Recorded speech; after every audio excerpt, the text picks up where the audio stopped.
死滅回遊から68年、地球外生命体が突如日本に襲来。68 tahun setelah Culling Game berakhir, dunia Jujutsu tidak pernah benar-benar damai. Di tahun 2086, ancaman baru datang bukan dari kutukan, melainkan dari langit.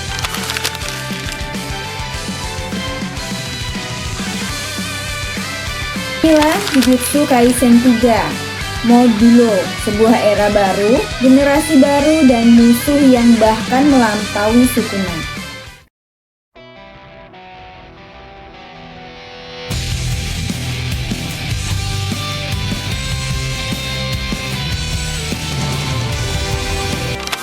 Halo semuanya, selamat datang kembali di channel ini. Di video kali ini kita akan membahas alur cerita lengkap Jujutsu Kaisen Modulo Chapter 1, spin-off masa depan JJK yang berlatar tahun 2086 dengan cucu Yuta dan Maki sebagai tokoh utama dan ancaman alien bernama Simurian. Tanpa berlama-lama, langsung kita masuk ke ceritanya. Modulo Chapter 1 dibuka dengan narasi mengejutkan. Dunia ini berada 68 tahun setelah Culling Game dihentikan.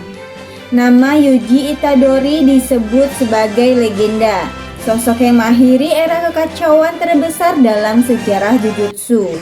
Namun, meski Sukuna telah tiada, kutukan bukan satu-satunya ancaman bagi umat manusia.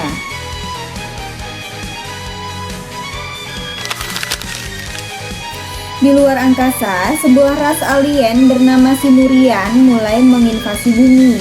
Jumlah mereka bukan puluhan, bukan ratusan, melainkan 50.000 individu, dan masing-masing memiliki kekuatan setara penyihir tingkat tinggi.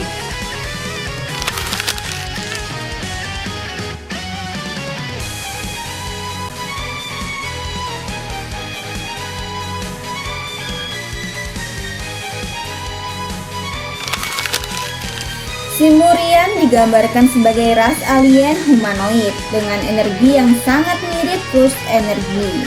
Inilah yang membuat mereka begitu berbahaya. Para petinggi Jujutsu bahkan menyatakan ancaman Simurian setara dengan Ryomen Sukuna. Namun yang lebih mengerikan, mereka bukan kutukan. Artinya, sistem Jujutsu tradisional mungkin tidak lagi cukup untuk melawan mereka.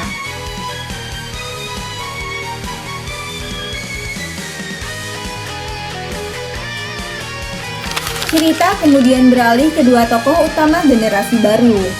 Yang pertama adalah Yuka Okkotsu, cucu dari Yuta Okkotsu. Yuka mewarisi bakat luar biasa dengan kontrol energi terkutuk yang sangat presisi. Meski tidak disebut memiliki Rika, aura Yuka menunjukkan bahwa darah Yuta masih membawa potensi mengerikan.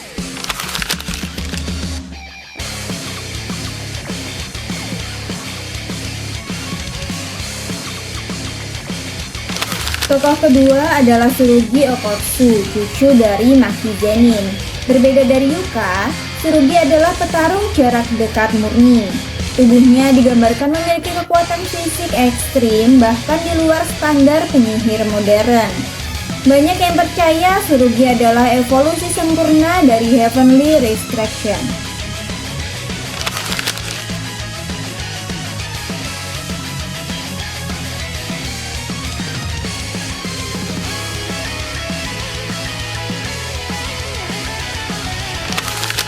Di tengah ketegangan antara manusia dan alien, muncul satu karakter paling unik di chapter ini. Namanya Maru, atau nama lengkapnya Marulu Valvol Yelvori. Dia adalah Simurian, namun bekerja sama dengan dunia Jujutsu. Maru berperan sebagai inspektur, penghubung antara Simurian dan penyihir manusia. Lewat Maru, kita diperlihatkan bahwa tidak semua Simurian menginginkan perang.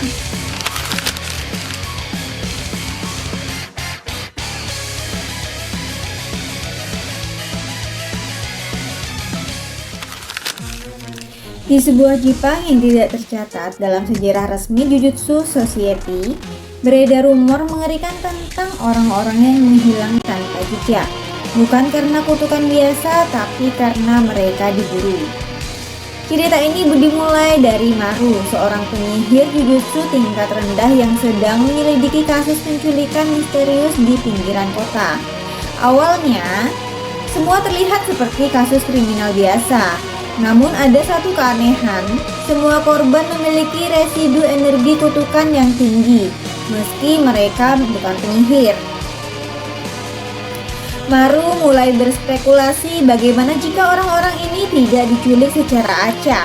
Bagaimana jika mereka dipilih karena energi kutukan dalam tubuh mereka? Spekulasi itu terdengar gila hingga Maru bertemu Usami. Usami adalah informan bayangan, seseorang yang bergerak di antara dunia manusia dan dunia terkutuk. Dengan nada dingin, Usami menginformasi kecurigaan Maru. Ada pasar gelap perdagangan manusia, tempat warga Jepang dijual bukan sebagai manusia, tetapi sebagai sumber energi kutukan hidup. Di pasar ini, manusia diperlakukan seperti wadah. Mereka diperdagangkan untuk eksperimen, ritual terlarang, bahkan untuk dijadikan bahan bakar kutukan tingkat tinggi. Semakin besar potensi energi kutukan seseorang, semakin mahal harga mereka.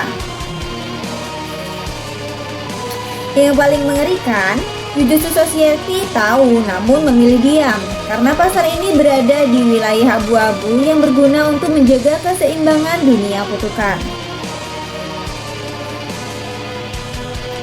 Maru menyadari satu hal pahit, musuh terbesar bukan hanya kutukan, melainkan manusia yang memanfaatkan kutukan demi kekuasaan.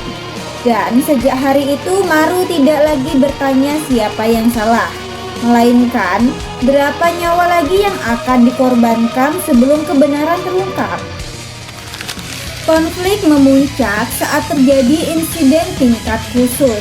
Sebuah unit Simurian liar menyerang wilayah manusia, memicu bentrokan langsung dengan penyihir Jujutsu. Yuka dan Tsurugi dikerahkan ke medan tempur. Pertarungan ini menjadi bukti pertama bahwa Simurian mampu membaca teknik kutukan, beradaptasi dengan domain, bahkan meniru pola pertarungan manusia. Untuk pertama kalinya, penyihir merasa terdesak.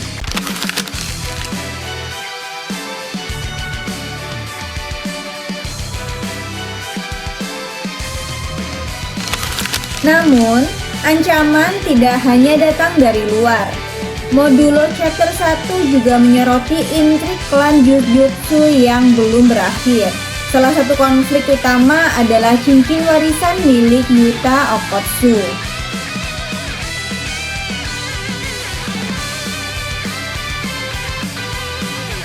Klan Gojo disebut ingin menguasainya karena cincin tersebut diyakini menyimpan sisa kekuatan atau kontrak lama Yuta. Sementara itu, Tsurugi secara terang-terangan ingin mengambil cincin tersebut. Ini membuka konflik internal yang berpotensi lebih berbahaya daripada invasi alien itu sendiri.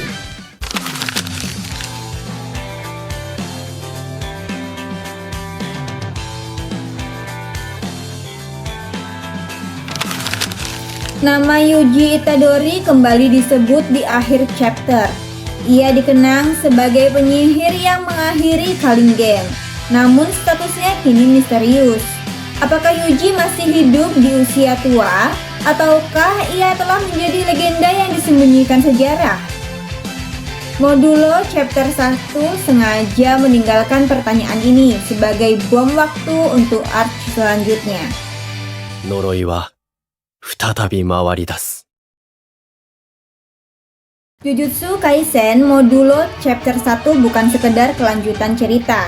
Ini adalah evolusi dunia Jujutsu, generasi baru, ancaman baru, dan konflik yang jauh lebih kompleks dari era Sukuna. Perang antara manusia dan alien baru saja dimulai, dan pertanyaannya satu, apakah Jujutsu masih relevan di masa depan? Jika kalian suka pembahasan seperti ini, jangan lupa like, subscribe, dan tulis pendapat kalian di kolom komentar.